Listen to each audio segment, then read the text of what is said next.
Believe me, each box has a miniature CD player built into it. Hidden out of sight, there's a different style of music for each color. The red box plays Dixieland jazz, the blue one plays solo saxophone, and the black one is all sad violins. So, your message is about the colors of the music. Yes, actually, I read an article on this topic about a year ago, and I think I've been carrying this idea around in my head ever since. There was this study about the moods of music, and it showed that people sort of think of different kinds of music, the different sounds and tones of music in terms of colors. People see lively music as red, and romantic music as blue, and sad music as black. And so you found a way to put all of it, color, music, form, all in your thesis. Well done, Malcolm. I can't wait to see these boxes and hear them too. It sounds awesome. Thanks. I'm pleased the gallery too is showing it. So, what have you been up to? How's your photography? Okay, I guess. I sent some of my pictures to the campus magazine, but they were rejected. I might have a picture in next year's catalog, though.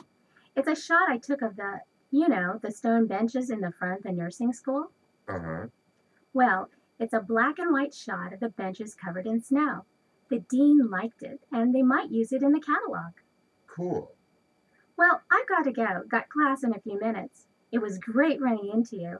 I'll see you Friday. Great. See you later. Great, see you later. Hey, I heard about your senior thesis show in gallery too. That's cool. You might expect that heavy snowfall is the main requirement for the formation of a glacier. But if you stop and think about it, you'll realize there are lots of areas of the world that receive huge amounts of snow but have no glaciers. Snowfall alone isn't enough. For a glacier to form, the snow can't melt. It has to be conserved. In the extremely cold Arctic and Antarctic, there are large areas that receive minimal precipitation and actually qualify as desert. Although there's little snow, there are massive ice sheets because the snow that does fall is conserved and transformed into ice. Of course, lots of places do get large amounts of snow, and they do have glaciers. High mountains, for example. In high mountains where the climate is humid and cold, snowfall is frequent.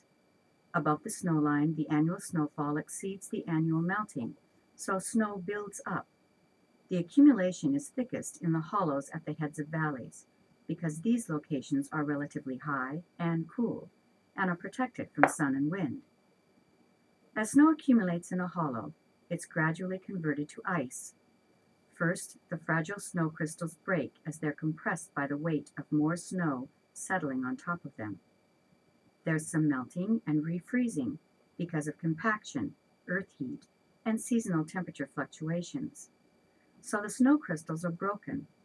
Then they're wetted by meltwater and refrozen over and over again. Gradually, over time, the snowflakes change into grains. They become rounded and granular, like the grains of coarse sugar. There are pockets of air between the grains, connecting the grains to one another. This old snow, called firn, is generally created after one complete winter-summer cycle. Firn is actually bits of ice. The firn begins to recrystallize, and eventually it combines and crystallizes into solid ice, a glacier. What happens is, the small grains coalesce to form large interlocking crystals of ice, with air trapped as bubbles inside the crystals. In the end, it's pure ice, with all the air squeezed out. The flow of the glacier down the mountain contributes to crystal growth, as the movement helps to compress the air out.